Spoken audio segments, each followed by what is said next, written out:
Bonjour, j'ai un message à ceux qui commandent les armées de la République. Je suis un ancien militaire, un citoyen français lambda, particulièrement révolté. Pas un révolutionnaire, pas un agitateur, juste un citoyen qui en a trop vu, trop compris et qui refuse de se taire. J'ai donné 22 années au service de ce pays, arborant avec fierté ce beau drapeau français sur l'épaule, avec honneur, sur différents théâtres d'opération, au service de la nation, du peuple et de la paix, comme bien d'autres de mes camarades. Je connais la discipline, je connais le devoir, et je connais aussi le silence. Mais aujourd'hui, mon cœur saigne de voir mon pays se déliter dans un silence absolu, et l'heure est grave.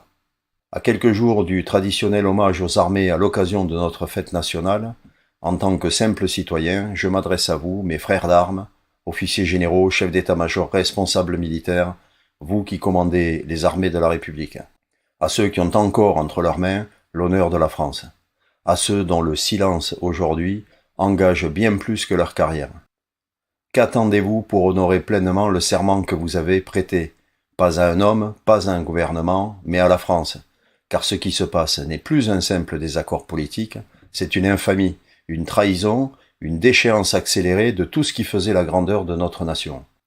Une constitution foulée aux pieds, un pays vendu à la découpe, les fleurons industriels bradés, les terres agricoles rachetées à l'étranger, les brevets technologiques cédés à vil prix, la famille démembrée, les opposants muselés voire éliminés, notre souveraineté monétaire, énergétique, alimentaire et même militaire anéantie, une immigration invasive hors de contrôle, sans parler de l'insécurité grandissante, insupportable, qui oblige nos femmes et nos filles à vivre dans la peur de sortir.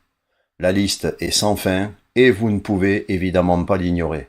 Et pendant que les Français s'appauvrissent, une pseudo-élite indécente et médiocre s'enrichit sans limite qui nous fait honte en offrant un spectacle pitoyable au monde entier. Entre inflation artificielle, matraquage fiscal et disparition des services publics, le peuple est sacrifié méthodiquement, cyniquement et avec mépris. Nos entreprises s'effondrent, nos jeunes partent, nos anciens survivent et nos familles trinquent. Et pendant ce temps, une technocratie européenne non élue dicte nos lois, nous a dépouillés de notre souveraineté et procède méthodiquement à la suppression de nos libertés individuelles et collectives. Tout ceci au mépris du bon sens, de l'identité, de l'humain et de la réalité dont ils n'ont que faire, mais pire, avec la complicité de ceux qui ont été élus pour défendre l'intérêt général avant les intérêts partisans et qui trahissent le socle éthique de leur mandat. Intégrité, transparence, courage civique, loyauté à la Constitution et indépendance. Et vous voyez tout cela, vous le savez, mais vous vous taisez. Et ce silence devient chaque jour plus insupportable.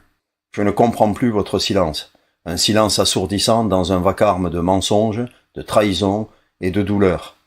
La machine technocratique sans visage ni légitimité démocratique épuise les peuples et les maltraite.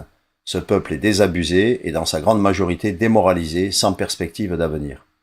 Et vous, les officiers généraux, les chefs de cette glorieuse armée en son temps qui n'est devenue que l'ombre d'elle-même, vous regardez, impassibles. Alors, je connais le sempiternel devoir de réserve derrière lequel vous vous retranchez, et l'allégeance au chef suprême qui fait de vous le bras armé du politique. Je ne vous accuse pas besoin d'ailleurs, de nombreuses voix s'élèvent et le font déjà à ma place. En revanche, je m'adresse à vous avec le langage que seuls les soldats comprennent, l'honneur, la fidélité et le sacrifice. Vous n'êtes pas les gardiens d'un régime, vous êtes les derniers remparts de la nation, et ce rempart aujourd'hui tremble, non sous les balles, mais sous les compromissions. Mais dois-je vous rappeler que vous êtes les héritiers d'une lignée de serviteurs de la patrie, pas d'un régime, pas d'un parti, et encore moins d'un homme, fût-il président. Vous êtes les héritiers d'un idéal, celui de protéger le peuple français sur son sol contre toute menace, y compris interne. Votre serment ne vous lie pas à des hommes et a fortiori à un homme, mais à une nation tout entière. Et quand le pouvoir devient déshonneur, la discipline devient trahison. Vous avez le droit de refuser toutes ces violations de nos droits et de notre Constitution qui sont les fondements de notre nation.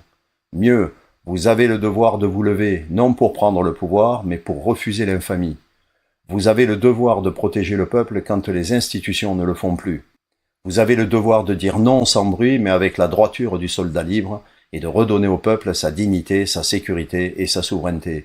Je vous le dis, le pays n'attend qu'une chose, que des hommes debout rappellent ce qu'est la vraie grandeur. Et si vous le faites, je vous le garantis, vous ne marcherez pas seul.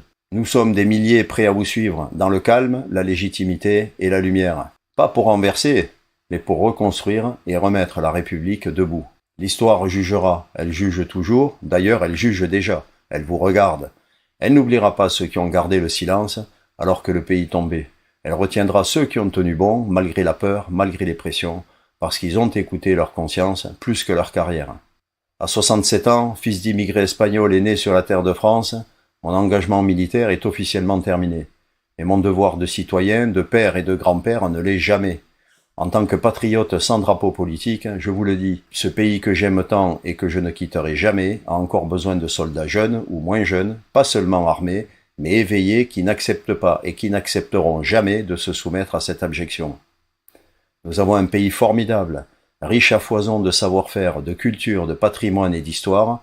Ce n'est pas la première fois que nous sommes confrontés à une période sombre où tout semble perdu, mais nos aïeux ont redressé la tête à chaque fois. N'ayons pas peur, n'ayez pas peur, suivons leur exemple. Le peuple souffre, la République s'éteint, mais vous, vous êtes encore debout. Comme je vous l'ai déjà dit, vous êtes le dernier rempart et le peuple de France vous observe et vous implore. Ne le décevez pas. Je voudrais simplement terminer par la devise nationale « Liberté, égalité, fraternité » qui orne tous nos frontons reconnus comme principe constitutionnel dans la Constitution de la Ve République en 1958, l'année de ma naissance. Pour beaucoup de gens, cette devise ne veut pas dire grand-chose, et pourtant, elle signifie beaucoup. La liberté, c'est le droit de penser, de s'exprimer, de circuler et de choisir. L'égalité, c'est l'égalité devant la loi, les droits et le rejet des privilèges. La fraternité, c'est la solidarité entre citoyens, la responsabilité collective, l'unité. Mais ce que je vois aujourd'hui, c'est une liberté sans égalité, ce qui équivaut à de l'injustice. Je vois une égalité sans liberté, ce qui équivaut à l'oppression. Et je vois une liberté plus une égalité sans fraternité, ce qui est synonyme d'une société froide et conflictuelle. Vous jugerez par vous-même de la force de cette devise. Je vous laisse méditer, non un spectateur, mais un homme d'action, fidèle à leur serment. Je vous conjure de retrouver le sens des valeurs qui forgent l'arme du soldat et le feu sacré de ses missions. L'analyse vous appartient, l'action vous appelle. La France gronde, elle souffre, elle attend, elle observe. Il n'est pas trop tard, mais chaque jour de silence alourdit le jugement que rendront l'histoire et le peuple de France. Restez fidèle à votre engagement et que chacun de vos actes rappelle la noblesse de l'uniforme que vous incarnez. Dans quelques jours, quand vous passerez devant le pouvoir, demandez-vous si c'est bien la République que vous saluez. Je vous adresse tout mon respect, mais avec exigence, et en mémoire de ce que signifie servir.